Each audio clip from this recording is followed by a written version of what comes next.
On September 24th of 2017, a 17-year-old boy by the name of Vishwas G went on a field trip with his fellow cadets from the National College in Bangalore. That day, the group of 25 was visiting the 300-year-old Gundanjanaya temple, about 40 kilometers away from their school.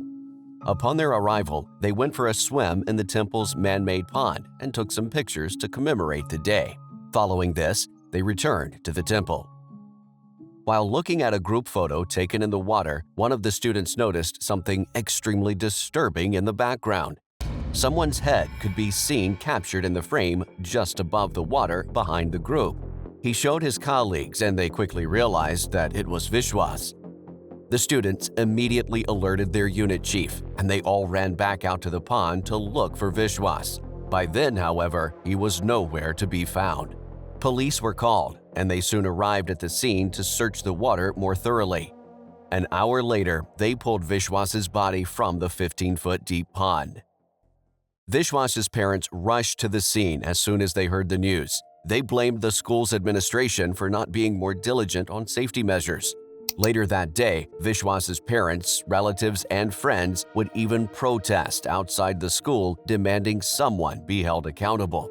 Police, on the other hand, maintained that the teenagers deliberately ignored the sign which said not to swim in the water, so the school administration was only partially to blame. The most tragic part about the case, however, is the fact that Vishwas was merely feet away from his colleagues where he could have easily been saved, but they were completely oblivious.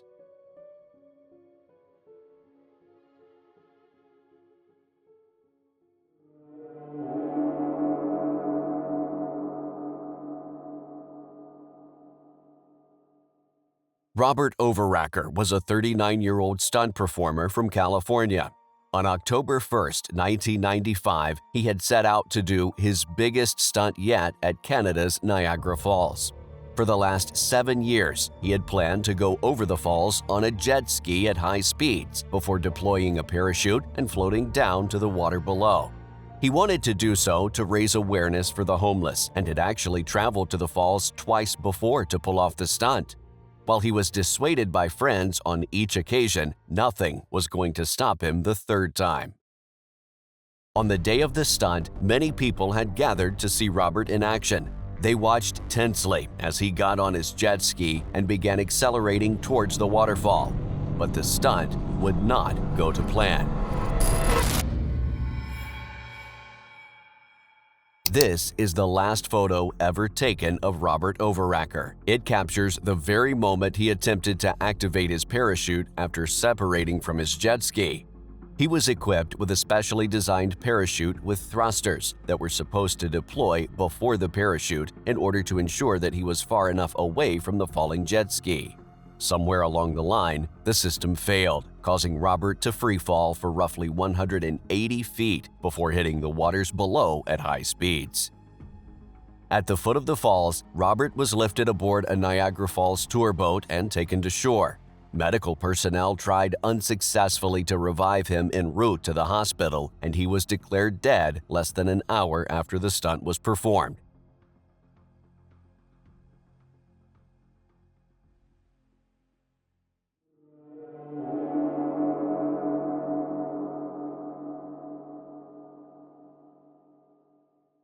On September 21st of 2014, a 22-year-old Rutgers University student by the name of Darsh Patel was hiking with 4 friends in New Jersey's Apshawa Preserve. While on the trail, the group noticed a large black bear that was lingering around the area. Upon seeing this, Darsh decided to take some pictures of the bear with his phone. Shown on screen now is the final picture that he took. Shortly after this picture was taken, the bear suddenly charged at the group. This sent them running in separate directions. Since Darsh was closest to the bear, it went for him first. According to his friends, he was last seen climbing up a rock formation with the bear just feet away from him. They then fled the area and lost sight of him. After regrouping, Darsh's friends, who were uninjured, quickly called the police. They soon arrived and began searching the area where the group was attacked. After 2 hours, police discovered Darsh's body. They also found the bear, which was quickly put down. The pictures of the bear that would eventually end Darsh's life were found in his phone after the fact. Darsh Patel was the first and to date only known case of a fatal bear attack in New Jersey. They are exceedingly rare, since black bears usually only attack in self-defense.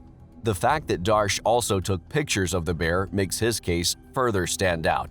There's just something extremely eerie about knowing that the photos were taken during the last few moments of someone's life.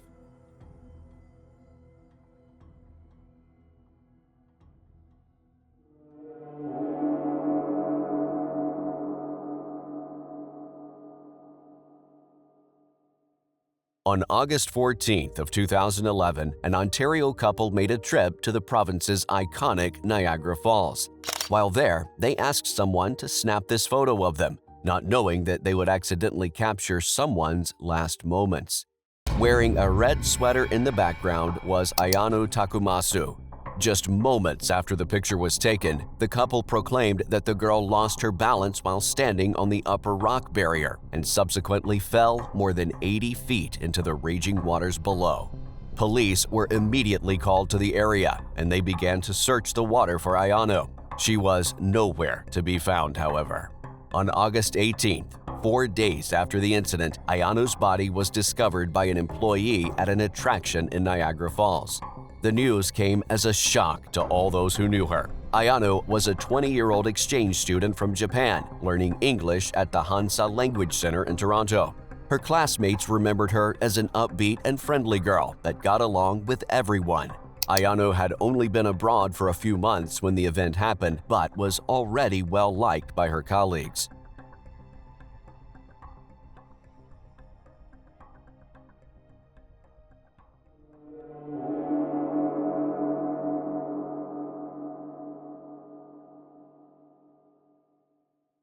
Jolie Callan was an 18-year-old girl from Vincent, Alabama, who had just graduated high school in 2015.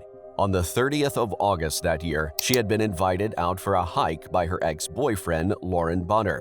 The two had met in high school and had dated for around 10 months before Jolie broke things off.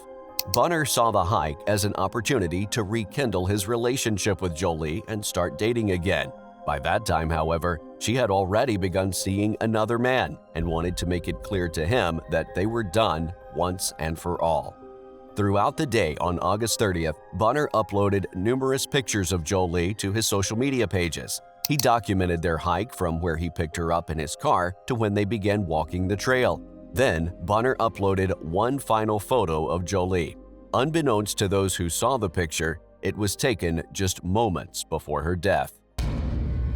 Seconds after snapping the photo, Bunner produced a .22 caliber revolver and proceeded to shoot Jolie from behind, right where she stood. He then pushed her off the 50-foot-tall cliff before leaving the area. After leaving the state park in his truck that day, Bunner called 911 and was subsequently arrested. He made a full confession to police, claiming that he had a suicide pact with Jolie but backed out after he ended her life.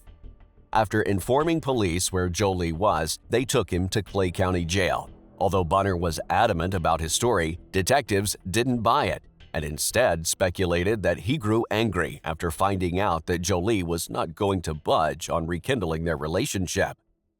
Less than a week after the ordeal, Jolie's loved ones gathered for a candlelight vigil at Vincent's Municipal Park. Around 100 people showed up for the vigil. They wore purple shirts, carried candles, and reminisced about Jolie. Her father, Michael, had posted on Facebook, quote, "Let us come together to support each other, pray for justice for Jolie, and ask for peace throughout this difficult time. Jolie's warm presence, kindness, and love throughout our lives is greatly missed." About a year and a half later, in early 2017, Bunner was given 52 years in prison.